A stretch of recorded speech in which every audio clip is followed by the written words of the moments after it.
بسم الله والحمد لله والثناء لله والصلاة والسلام على رسول الله وعلى آله وصحبه ومن والاه. We're living in a time where people are really struggling. People are struggling financially. A lot of people are in debt and they're struggling to repay those debts. What does Islam say about this? What has our religion said about these debts that people are drowning in and they're struggling to repay? Because due to the debts that the people are in, it causes so many other problems. It causes even mental problems, and it causes family problems, and it causes social problems. Many issues arise just due to a debt that an individual is struggling to repay. And this is something that our religion, it recognizes. In fact, amongst the people that you can give zakah to are those who are struggling to repay their debts, to help them repay their debts. It's extremely rewarding.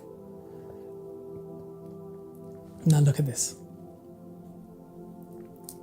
One day, the Prophet ﷺ, he came into the masjid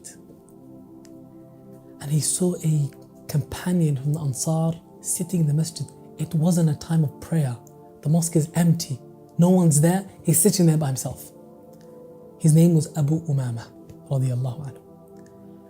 So the Prophet ﷺ, he sees Abu Umamah sitting there. He approaches him and says to him, Ya Aba Umamah, ما لي أراك في المسجد في غير وقت الصلاة? Why is it that I see you in the masjid and it's not a time of prayer, the salah?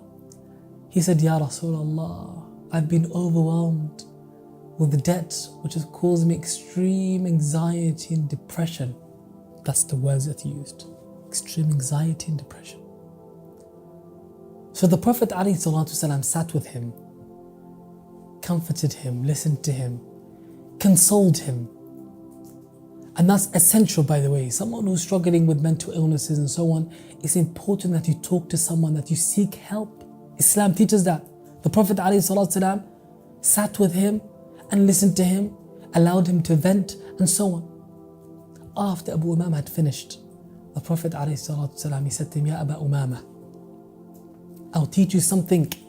If you do it, Allah Jalla fi A'la will pay off your debts.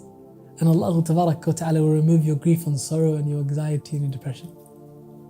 Abu Umamah said, what is it? He can't wait to hear it. The Prophet ﷺ taught him these words. Listen to these words. He said, every day, say this. This is the prescription he gave him. Every single morning, every day, say this.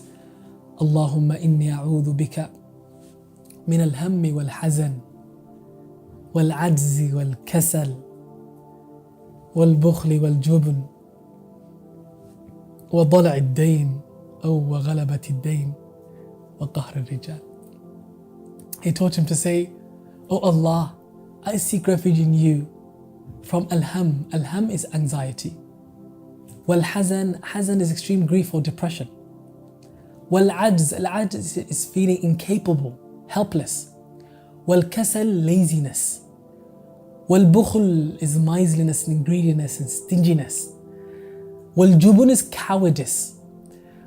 Wa-ghalabat ad-dayn, or another narration, wa-dala'i ad-dayn, being overwhelmed with debt. وَقَهْرِ الرِّجَالِ, and being overpowered by other men. The Prophet ﷺ taught him, say these words every day, every morning without fail. That's the prescription. If you do that, Allah will get rid of your grief and sorrow and sadness and depression, and Allah Tabarak wa Ta'ala will pay off your debts. Abu Umamah took the prescription, okay, and he took the medicine as it was. Every day, every morning he said this dua. After a while, he came back to the Prophet ﷺ, and he has the biggest smile on his face. He says, Ya Rasulullah, he's excited. Ya Rasulullah. The Prophet ﷺ listens to him. He says, Ya Rasulullah, ubashirak, I have good news for you. Allah Tabarak wa Ta'ala paid off all my debts. And Allah Tabarak wa Ta'ala granted me relief from all these negative feelings that I was feeling. Right? So that's why it's important that the individual, when he's going through something like this, that they call upon Allah Azza wa Jalla in the manner that Allah taught us, and also seek help. They don't negate one another. Islam teaches us to seek help, to ask others who you know may be able to help you with the situation that you're in, to assist you, and at the same time to call upon Allah, and to call upon Allah first before asking human beings. That's essential. Show Allah Tabarak wa Ta'ala that you remember Him first before His creation. Jalla fi ula. Ali radiallahu anhu ardah, he narrates that the Prophet ﷺ taught him a du'a. And this du'a, personally, I have a personal experience with this du'a that throughout my life it's changed a lot of things. Ali radiallahu anhu, he says that the Prophet ﷺ, he taught me a du'a, some words. If you say these words, Allahu Jalla fi'ula will pay off all your debt and provide for you. Even if your debts were the size of a mountain, Allah Tabarak will pay them off.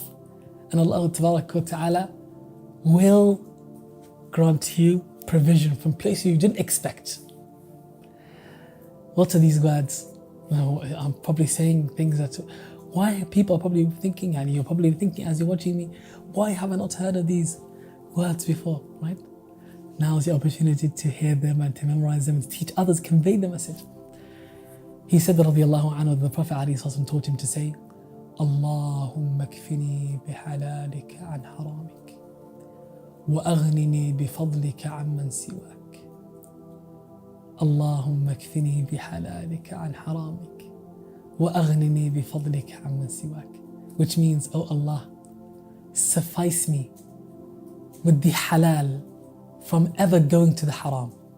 Suffice me with that which is lawful, that which you have made permissible, from ever needing or ever going towards that which you have made unlawful and haram and impermissible.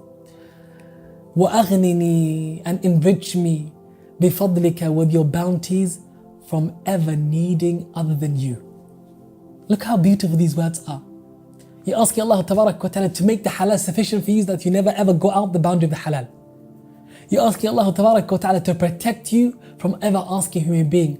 And this du'a, honestly, in my life, I've experienced it. When I was young, I was taught this du'a. And throughout my life, I've always said this du'a. There's never been a time that I've made du'a except that I've made it amongst my du'as. And Allah Tabarak wa Ta'ala has always provided for me and granted me relief without me ever having to ask a human being when I'm stuck in trouble. Subhanallah.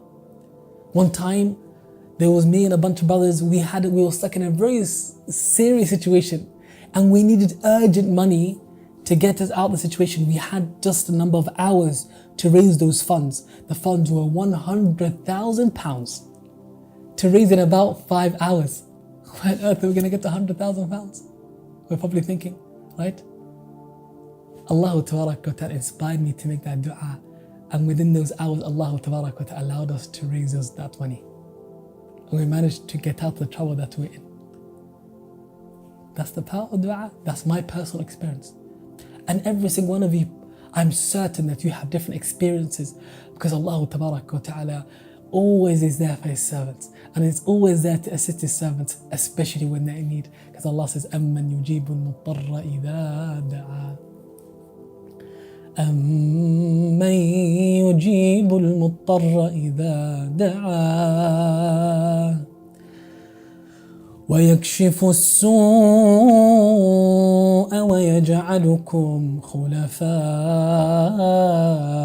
الْأَرْضِ أَإِلَٰهٌ مَعَ اللَّهِ قَلِيلًا مَا تَذَكَّرُونَ.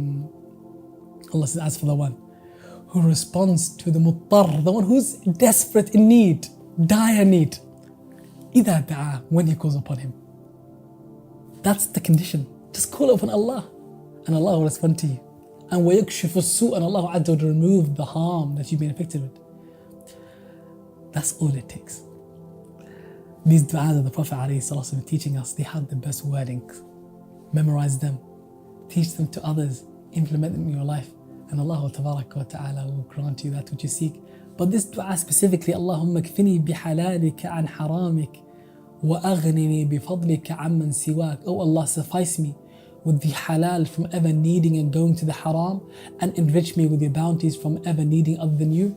This dua also, it's a treatment and it's a remedy for those who are struggling with the haram, struggling to give up the haram, struggling to leave these sins that displease Allah Tabaraka wa Ta'ala. Say this dua sincerely with the intention that Allah Tabaraka wa Ta'ala, He diverts your heart from the haram to the halal and suffices you with the halal from ever needing the haram. If it's music, if it's drugs, if it's haram wealth, if it's zina, whatever it may be that you're struggling with, because every single one of us is struggling with something, whether they're minor sins or major sins. Ask Allah Tabaraka wa Ta'ala sincerely from your heart that Allah Azza wa Jal allows you to overcome this sin and to give it up and suffices you with the halal, because the halal is more than the haram. The haram is just a few. So Allah Tabaraka wa Ta'ala helps you give it up, and that you suffice with the halal, that which Allah has made lawful. Allah will grant you that. Ibn al-Qayyim says a beautiful statement. He says, no slave of Allah sincerely asks Allah to help him give up a sin and to remove that sin from his heart, except that Allah Tabaraka wa Ta'ala remove the desire of that sin from his heart, because Allah is more merciful to punish His servant and slave with the sin that they have strived and struggled and made the effort and sincerely asked Allah to give it up. Allah will not punish you for that. That's the mercy of Allah. We ask Allah Tabaraka wa Ta'ala to make us from those who suffice with the halal, and that Allah protects us from debt and helps us overcome our debt, and those who are in debt, that Allah helps them pay off their debts. Wa sallallahu wa sallam ala nabiyyina Muhammad wa ala alihi wa sahbihi ajma'in. Alhamdulillahi rabbil alamin.